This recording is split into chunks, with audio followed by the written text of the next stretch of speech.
live, fired up Lunchcast. I'm fired up to be here. What about you? Hey, I'm fired up. I've been wanting to do this again for a while, so here we are. Last week was a little bit of an experiment. Now we're on step two, so we've Yeah. advanced. Well, we got to try some different things and mix it up a little bit. Yeah, last time 5:30. This time Lunchcast, hoping that our fans and athletes and supporters can just enjoy a little lunch and hopefully a good conversation about MSUM Dragon Athletics. And there are a couple of people joining us via Zoom, Les Baki and Jason Soblick. Good to see you guys in here participating. Shout out to you two guys. That's a fun thing right there. Yeah. So if you have a question, and if you're watching us on Facebook, please put it in the comments. If you're watching us via Zoom, please put it either in the chat, the Q&A, or if you're interested in maybe joining our conversation live via video, just raise your hand in the Zoom chat and we'll pull you in and you can ask your question kind of face to face. And that was a lot of fun. Nadir Youssef, who's trying to get in right now, is joined us last time. So I'm going to try to help him get in a little bit. All right, Webby, while you're helping him get in a little bit, today we do have a couple of follow-up conversations that we ran out of time for last week. I want to talk a little bit about just what's going on in Dragon Athletics and MSUM as a whole. And in the meantime, it kind of turned into summer all of a sudden. The weather got warm. The sun is out. That part is fantastic. So we're enjoying that side of things. For those of you that are joining us today, hey, we're excited you took a little bit of time out of your day. Because it's a beautiful day. Gorgeous day. I wouldn't know yet, but I'm going to get outside before this day is over. I know that much. There's a lot of work to be done right now, so we thank you for staying inside. As we were wrapping up last week, we had a question come in at the last minute. And before I answer that question, it was from Brady Spiker. He's an All-American distance runner for us, a graduate. He's got a little bit of a history right now of asking me hard questions or making comments on social media, so I really appreciate that and the interaction, because if people have questions, certainly want to answer them. And I'll start off by saying, first of all, congratulations, Coach Spiker. I saw you got named as the head coach, read the article in the Prairie newspaper yesterday, and that's fantastic. And then I saw a post by your wife about buying a house and all those things as life goes on. And I'll say that to any of our former student athletes, as things happen in your lives, it's one of our greatest things is to see the fun things happening in your life. So thank you for sharing those things on social media. And as always, I think one of the greatest gifts you can give back to your coaches and to the athletic department is just keeping us updated on what's going on, because we certainly are proud of all the things that you're accomplishing as you've left MSUM and hopefully taken some of the experiences and things you've learned. Unfortunately, some of you have maybe learned some things you don't want to do. Some of you learned some things you do want to do. So it's awesome to see that out there in real life, Webby. What are some things you've seen our student athletes doing on social media? I mean, we've been very intentional. Tom Berg has been trying to do some alumni updates. Awesome to see Vince Williams, principal at Cheyenne. I mean, there's so many stories. Webby, what are a couple things that go through your mind that you see our student athletes, former student athletes out there doing and accomplishing? Well, there's a lot. Tom just did a thing, and I'm a little biased because it's an ex-Go teamer and Cami Raisler doing big things in the news as an anchor. And so she was one of our Dragon golfers as well. And so there's a great story on her. But a lot of the dialogue right now is about the environment in the country as far as racism and Black Lives Matter and all those kind of things. And seeing our athletes become activists and use their platform and use their voice across social media has been a common theme. And I saw a post by Chris Cook yesterday talking about using his platform to share the great stories about African Americans and to raise people up. And I thought that was really bold. I'm following Uchenna Obanaya, also a Go teamer and track standout for us, and 1 year as a football player, but we don't really count that one. But he's been posting some great content that I've really enjoyed. I think to educate myself as much as I can, and staying silent is really not an option on a lot of this situation going around right now, and to be able to sit and listen, to learn, to have conversations that I can have with Uche and with Mr. Cook and with Nadir, and try to understand their perspectives, and try to thank them for educating myself. We're talking with Uche at length about, when he, met Nora, and he's been a part of our family, and how important, it is, when it did Nadir as a role model for Nora, and growing up and learning that Black is friendly, Black is kind, Black is caring.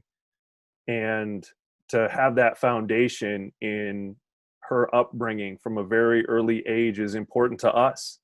And not just, people of color, but all the dragons that really stand out for her as role models, as good, kind, caring people. And I think that's wonderful. And so I've seen a lot of things about that situation from our student athletes, from our alumni, across the board. And so that's obviously a hot topic as we get into today's Lunchcast, in something that I wanted to ask you about as athletic director of the Dragons. How do you lead one of the most diverse groups of students on campus in a moment like this? Well, that's a great question, Webby, and I think it is trying to lead from the heart in this situation. I've communicated some with our student athletes. I've talked with some of our diverse student athletes, just trying to learn, just like you, and really recognizing just the lack of what I know, and the lack of the day-to-day experience our student athletes have in what it means to be Black in our environment right now, and all the time. It's not just right now, and really just there's a little bit of hesitation in the sense of you don't want to say the wrong thing or do the wrong thing, and so you slow down just a little bit, and you're a little bit nervous as you jump into the conversations and talking about what is happening. And right now you start really looking to acknowledge, for me, the pain that is there, and the institutional biases that are there, and all the things that are that systematic racism that are there, and how do we begin to change that, and trying to be committed to being an inclusive environment. It's not easy. There's no doubt about that, and I look forward to what we're going to be able to do in the future, as we have conversations about what that looks like. We had a very lively, and not because we were arguing against each other, but there were just a lot of strong opinions and thoughts about what we can do and what we should do in a head coaches meeting yesterday. And it's really starting to reach out and get some input from our diverse student athletes, from our diverse coaches, and see what their thoughts are. Because yesterday, at the end of the day, sitting there in that meeting, my observation was, hey, we're 17 white people talking about this. And that's a great first step. We need to add some of the diversity and some of the different voices. I don't mean to interrupt, but even right now, I mean, when you talked and introduced kind of this topic to that group of trying to have that discussion, and how we can do more than just make a video or do a post. How can we use our platform, use our audience to have this conversation, to spread a message that we care deeply about every single one of our student athletes, and try to learn more and educate ourselves. And this right now, and talking about this right now, is part of that plan. It's important, I think, for all of us to use our platforms. And as a department, as a university, and Blackhurst put out a post yesterday on LinkedIn. So that was really good. But listening to our athletes is number one in our worlds. And to your point of listening to my Go Team staff as well, the people we have access to and can have comfortable, uncomfortable conversations in a safe space where we could say, hey, is this stupid? Like, how do I say this, or how do I bring this up? And using this moment to be live, unfiltered, honest, to use you, right? I mean, we're here to learn, and we're here to have these conversations, and we need help too, as blonde-haired, blue-eyed, white male in America, me. I can't even fathom what it's like to live every day, to raise children as an African American in society today, and to be upset about a contract that our society has with African Americans that hasn't lived up to what it was supposed to be, as all men created equal. And so right, that's where I jump in. I'll say I'm thankful on the social media side. As difficult as social media is, that sometimes it also provides a great level of access to our former student athletes, our current student athletes. As you mentioned, Chris Cook. I know I've read several poignant posts from former swimmer Jackie Woods, who's in Chicago right now, in some of her experiences and what she's going through and what her thoughts are right now.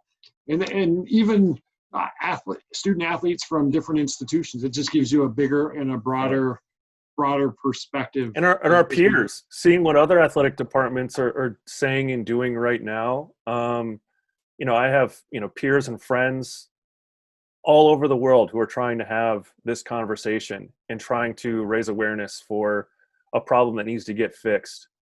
And it's more than just, it's how do we as white people have the conversation? How do we as Black people, how do all people have this movement to change something that's wrong in society right now? And there is no right answer right now. It's just we're all doing everything we can, I hope. And this is part of it. So it's a big topic, I know, and you and I are not going to solve this, just you and I today. But if you guys have any questions as an audience, we are live. We are taking questions. Throw them in our chat. Throw them in our Q&A. Throw them in the comments on Facebook, and we'll do our best to get to them now. Any final thoughts about MSUM and the current situation? Well, I don't want to speak on behalf of the institution. I think President Blackhurst, our Vice President Academic Affairs, Eric Jackson, have shared some thoughts and some statements. Jared Chancellor too. Chief Diversity Officer has shared those thoughts as well. It's the same in Dragon Athletics. We acknowledge that we can do better, and we commit to doing better.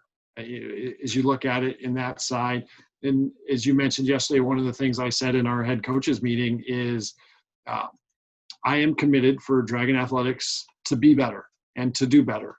We don't know what exactly that looks like right now, and I do want it to be more than a social media post. That is part of it, okay. But we want to be deeper. We don't want to be an inch deep in a mile wide in this topic. We want to be able to dive down and be deep and actually have change within our department and change and be the change we want to see. I guess that's the best way I can put it. Is Gandhi said it pretty well. Be the change you want to see, and that's what we're going to do. And I was inspired. Maybe that's not the right word, but felt good coming out of yesterday's meeting with the ideas that were floating around, some of the work that's going on, the conversations I've had with our head coaches, in the sense that our head coaches, as much as I love college athletics, as much as I love working with student athletes, I don't get to interact with them a whole lot. My impact is by trying to hire the right coaches and the right people to lead the program in the way that represents MSUM and the Dragons really well and has a focus on our student athletes. And as we get into difficult spaces like we're in right now, I'm very proud to be around people that want to make a difference and want to do things. And so we're going to do that. And pay attention. You'll be hearing things. There's been some things we've been working on for a while, and we're not quite ready to put out there that will come out. And we're excited about that. We think we'll be hopefully lend. Maybe not lend, but we'll be there partnered with our Black friends, so to speak.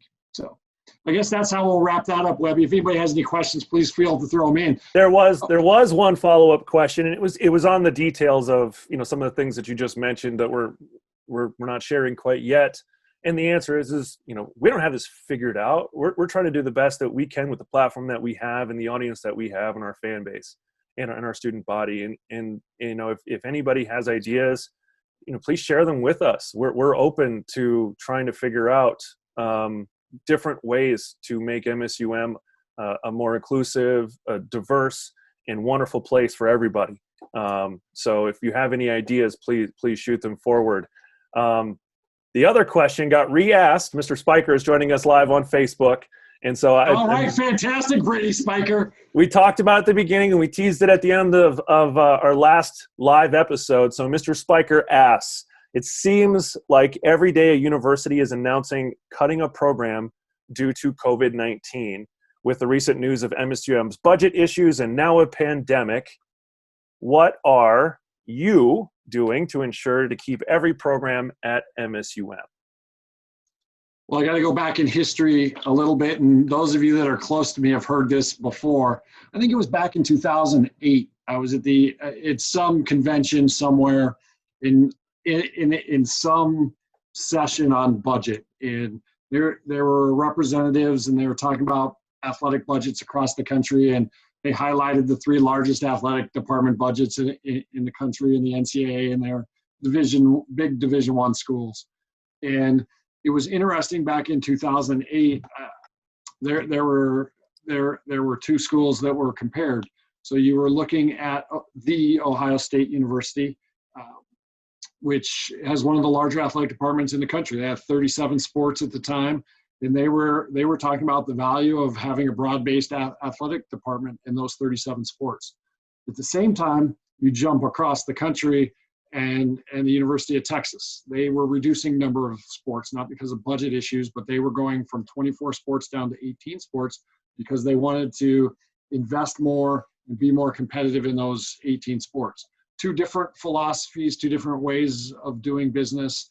And as a student of college athletics, I've tried to pay attention and keep my thumb on that pulse.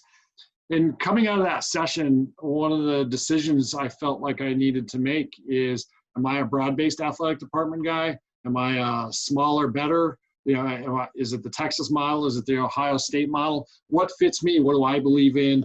What do I want our athletic department to represent and reflect? And in that space and in that time, because I will say this, I think in our lives we make very few big decisions, and then it just comes down to managing those decisions. So if you really ever want to dive deep into my athletic administration philosophy, I can share those 5 or 6 big decisions, and this is one of them, in the sense that I believe in a broad-based athletic department. As a former student athlete, as a former coach, the experiences and what I learned, invaluable to me. I wouldn't trade them. How they've helped me be a better person, a better spouse, a better friend, a better dad. The things I learned being an intercollegiate athletic athlete. Decent boss. Yeah, you're right. Yeah, okay, now you got me all flustered there, Webby. But the things I learned were invaluable to me. And when I think about my experiences in my life, in how pivotal a role college athletics played, I made the decision that I'm a broad-based guy. I want to offer as many opportunities as we possibly can, and that sometimes I might create some budget challenges along the way or how we fund some different things. But at the end of the day, as we've decided in Dragon Athletics, it's more than a game. It is more than a game, and I want to provide those opportunities. And so, Brady, the answer is, what am I doing? I've made that decision. I do not want to eliminate any sports ever. And I'm going to do everything I can not to do that. And so sometimes that may mean making some different decisions that are a little bit painful about how we spend our resources and what we do or what level we might fund something at. But starting in that place of those parameters and those beliefs that I have is always starting off with is protect the student athlete experience and provide as many opportunities as we can. So when you start getting into budget challenges and budget issues, as a responsible administrator, yeah, you have to look at you have to look at the bookends. Okay, here's this scenario, here's that scenario, and I'm gonna put every option on the wall, guy, and start to cross them out. And so for me, when we get into hard budget conversations and challenges that things like the pandemic might create for us, or lack of funding we get into, it's always trying to protect that student athlete experience. So we might have a little bit less. Historically, what I've done in my 12, 13 years as the athletic director at MSUM when we've hit budget challenges is we have reduced on the administrative side. And we've reduced in those places that, yes, they have an impact on our athletic department, but at the same time, they hopefully have an impact of the student athlete experience too much. And sometimes it does bleed into that, but I would rather lose that battle a little bit where, hey, maybe we don't have the resources to do exactly what we want right now, but to come back and win the war of providing outstanding.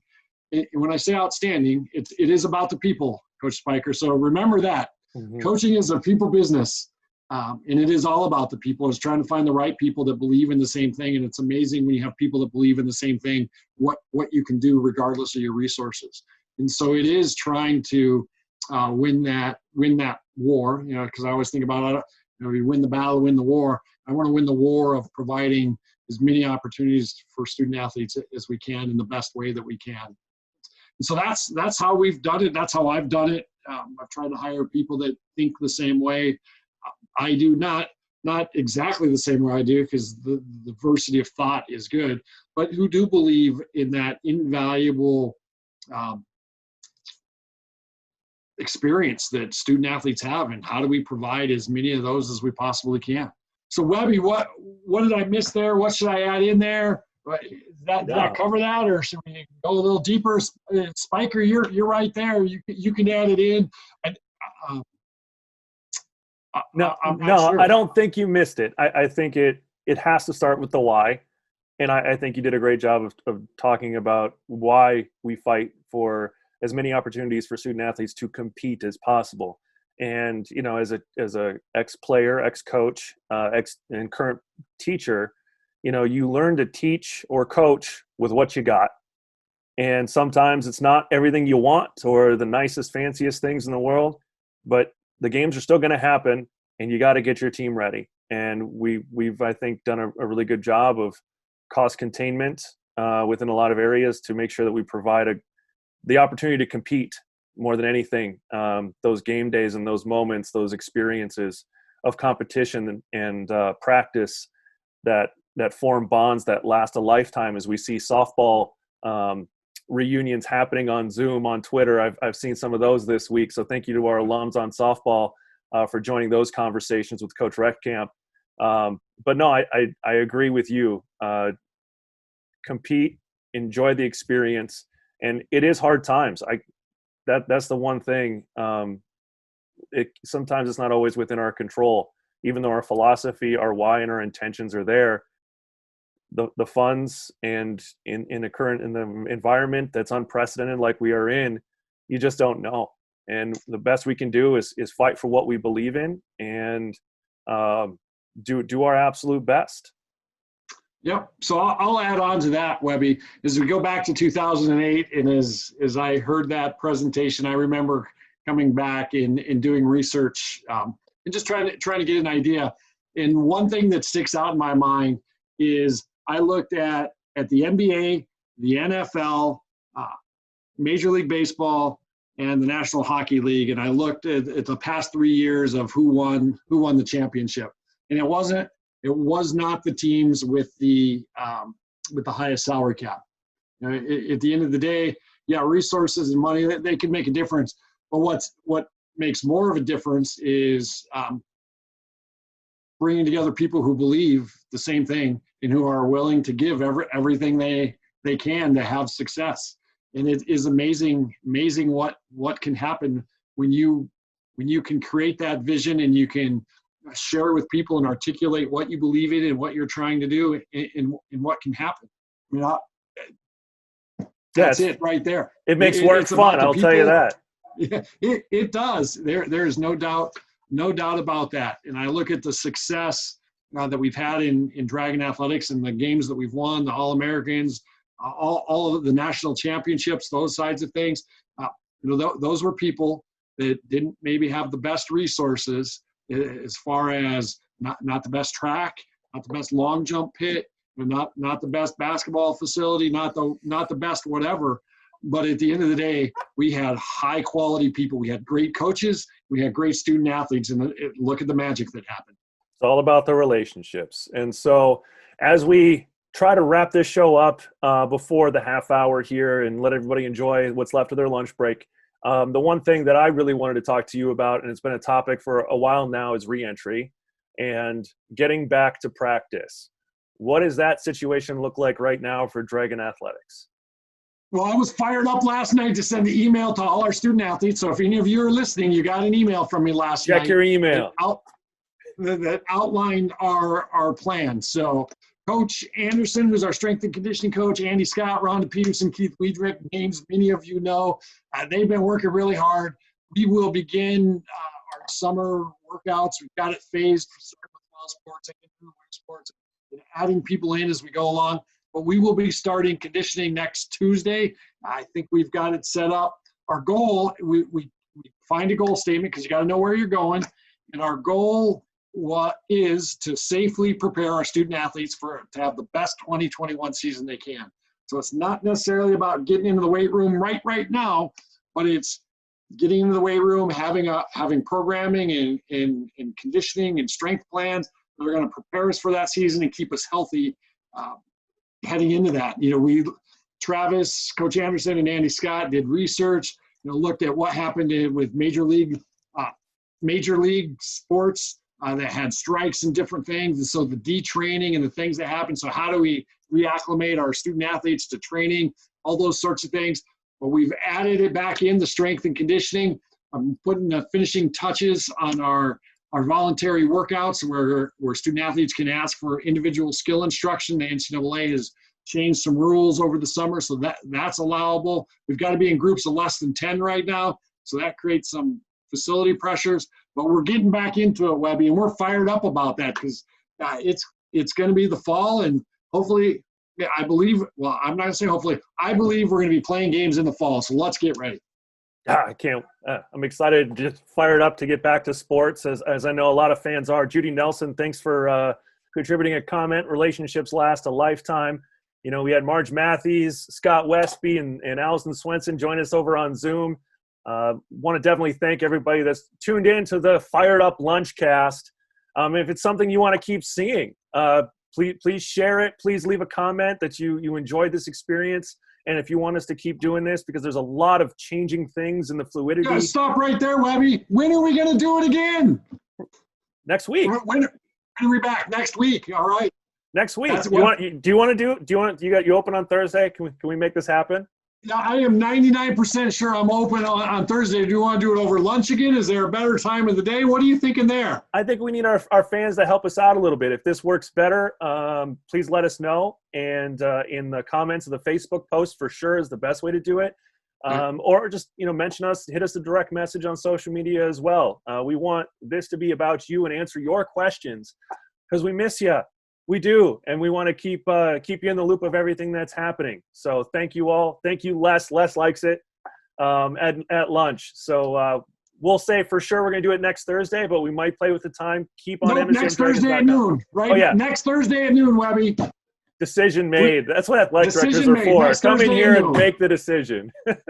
That's right. Let's not dance around with it. Plus, if I don't get it on my calendar, somebody else will schedule something in there. That's true. Well, now we have a public record. So, thank you all for your questions today. Thank you all for your time. Thank you, Doug Peters, for being joining us and contributing to some really great conversations today. Thank you.